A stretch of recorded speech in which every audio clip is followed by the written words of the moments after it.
कक्षा 6 वाले प्यारे बच्चों, गुड मॉर्निंग। कक्षा 6 गणित में हमारा पाठ 6 पूर्णांक चल रहा है, जिसमें हमने पूर्णांकों का जोड़ना सीखा है। अभी तक पूर्णांकों का योग हमने सीख लिया है। उससे संबंधित प्रश्न भी हमने प्रश्नावली में किए हैं, प्रश्नावली 6.2 में।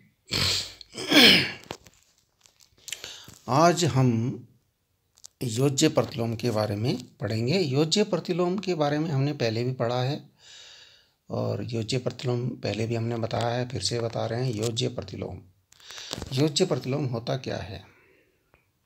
जैसे धन 6 और ऋण 6 को हमने योग करना है, जोड़ना है। संख्या रेखा खींची हमने, उस पर 0 लिखा बीच में, 1 2 3 4 5 6 1 सेंटीमीटर दूरी पर, और उसके बाईं तरफ ऋण 1 ऋण 2 ऋण 3 ऋण 4 संख्या रेखा बनाई कुल मिलाकर के। फिर हमने क्या किया कि पहले धन 6 है, धन का मतलब होता है दाईं तरफ, तो 0 से 6 तक गए, ये गए। अब उसके बाद इसमें जोड़ना है ऋण 6। ऋण 6 मतलब जहाँ पर आप हैं वहाँ से बाईं ओर चलना है। ऋण का मतलब बाईं ओर। अब यहाँ पर 6 पर आप हैं, वापस 6 कदम चलेंगे, गिनेंगे 1 2 3 4 5 6, तो वापस कहाँ पर पहुँच गए आप? 0 पर पहुँच गए। तो कहने का अर्थ है धन 6 और ऋण 6 को जब हम जोड़ते हैं तो 0 आता है। इसका अर्थ क्या हुआ कि धन 6 का योज्य प्रतिलोम ऋण 6 है और ऋण 6 का योज्य प्रतिलोम धन 6 है। जब दो पूर्णांकों का योग 0 हो जाता है तो वो आपस में क्या हो जाते हैं? एक दूसरे के योज्य प्रतिलोम हो जाते हैं।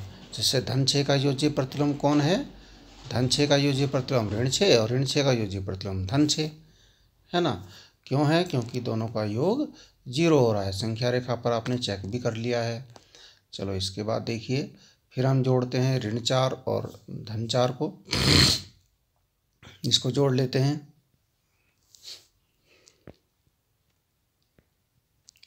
ठीक है, अब देखिए हमने जोड़ा इसको। अब पहले है ऋण 4, तो हमने संख्या रेखा बनाई। उसके बाद हमने क्या किया? 0 से बाईं ओर, क्योंकि ऋण 4 है, ऋण चिन्ह है उसका, तो बाईं ओर चले गए 4 कदम, 4 तक पहुंच गए। ये हो गया हमारा ऋण 4। अब हमने क्या किया? इसके बाद हमें जोड़ना है धन 4। धन 4 के लिए हमें क्या करना पड़ेगा? जहाँ पर हम हैं वहाँ से दाईं ओर 4 है ना, क्योंकि वो धन है तो दाईं ओर चलना पड़ेगा। तो 1 2 3 4 ये पहुँच गए 4 कदम दाईं ओर, वापस पहुँच गए 0 पर। कहने का अर्थ है कि ऋण 4 और धन 4 को हम जब जोड़ते हैं तो 0 आ रहा है। ठीक है ना। तो इसका मतलब हुआ ऋण 4 का योज्य प्रतिलोम धन 4 और धन 4 का योज्य प्रतिलोम ऋण 4। यानी जब दो पूर्णांकों का योग 0 हो जाता है तो इसका अर्थ हुआ कि दोनों पूर्णांक एक दूसरे के योज्य प्रतिलोम हैं। ठीक है ना। ऋण 4 का योज्य प्रतिलोम धन 4 और धन 4 का योज्य प्रतिलोम ऋण 4। ओके, तो ऐसे ही इसी प्रकार से हम और भी लिख सकते हैं। हमें जरूरत थोड़ी है सकुच संख्या रेखा पर ही दिखाना है। देखिए, अगर हम पूछें कि ऋण 10 का योज्य प्रतिलोम क्या होगा? धन 10। ऋण 25 का योज्य प्रतिलोम क्या होगा? धन 25। 280 का योज्य प्रतिलोम, अब 280 में चिन्ह नहीं है तो यहाँ धन मान लीजिए। धन 280 का योज्य प्रतिलोम क्या होगा? ऋण 280। चिन्ह उल्टा हो जाएगा, धन की जगह ऋण लग जाएगा। ऋण 1708 का योज्य प्रतिलोम धन 1708, धन लगा लीजिए चाहे रहने दीजिए। ठीक है ना। धन 807 का योज्य प्रतिलोम ऋण 807। ठीक है ना। इसी प्रकार ऋण 5 का योज्य प्रतिलोम धन 5, ऋण 80 का योज्य प्रतिलोम धन 80 और 100 का योज्य प्रतिलोम ऋण 100, इस प्रकार से। ठीक है। अब देखिए, योज्य प्रतिलोम की बात हमने क्यों की? ये इसलिए की कि हमें सीखना है पूर्णांकों को घटाना। योग तो हमने इससे पहले सीख लिया है, योग तो हमने सीख चुके हैं, जोड़ना हम सीख चुके हैं, घटाना भी हम योग के द्वारा हम घटाना सीख सकते हैं, जोड़ने के द्वारा घटाना हम सीख सकते हैं। जैसे हमने एक एग्जाम्पल लिया, देखिए यह 25 से घटाना है ऋण धन 10 को घटाना है। लिखा तो घटाना है। अब देखिए 25 है, हम धन की जगह ऋण की जगह धन हमने लगा दिया और ब्रैकेट में क्या करेंगे, ये धन 10 जो है इसका योज्य प्रतिलोम, धन 10 का योज्य प्रतिलोम क्या होता है भाई? धन 10 का योज्य प्रतिलोम अभी बात हुई थी, धन 10 का योज्य प्रतिलोम ऋण 10, ये हमने यहाँ लिख दिया। दो काम किया हमने। पहला काम क्या किया, इस ऋण को हमने, ये जो ऋण था इसको हमने धन में बदल दिया। फिर जो ब्रैकेट में धन 10 था उसकी जगह हमने लिखा धन 10 का योज्य प्रतिलोम, चिन्ह बदल दिया हमने। पहले हमने ऋण को धन किया, फिर उसको धन 10 का योज्य प्रतिलोम लिखा। अब धन 10 का योज्य प्रतिलोम होता है ऋण 10, ठीक है ना। अब आपको 25 में ऋण 10 जोड़ना है, यानी 25 कदम तो दाईं ओर और 10 कदम बाईं ओर।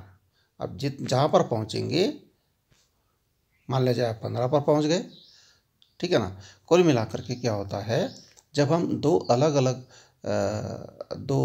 एक ऋणात्मक और एक धनात्मक पूर्णांकों को जोड़ते हैं तो घटते हैं। मैंने आपको पहले ही बताया है पिछली प्रश्नावली में, जब एक ऋणात्मक और एक धनात्मक पूर्णांक को हम जोड़ते हैं तो वो क्या हो जाते हैं, घट जाते हैं, और चिन्ह उसका आता है जो ज़्यादा होता है ना। 25 ज़्यादा है तो 15 धनात्मक हो जाएगा, ठीक है ना।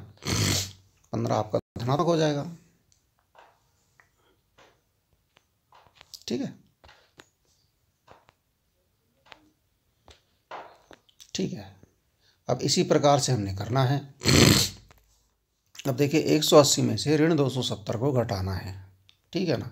अब घटेगा कि नहीं घटेगा वो आगे पता चलेगा। देखिए 180, अब ऋण की जगह हमने क्या लगा दिया, धन लगा दिया। ये काम हमें करना है पहला।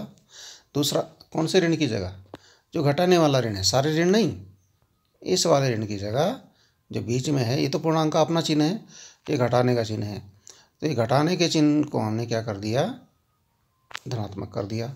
ब्रैकेट में जो अपना पूर्णांक का चिन्ह है, जो पूर्णांक है ऋण 270 था तो ऋण 270 का योज्य प्रतिलोम ऐसे लिखेंगे। अब ये नहीं कि दोनों ऋण को आप धन कर रहे हैं, केवल घटाने वाले ऋण को धन करना है, और फिर उसके बाद जो ब्रैकेट में है यानी कि जो ऋण 270 है उसका योज्य प्रतिलोम 180।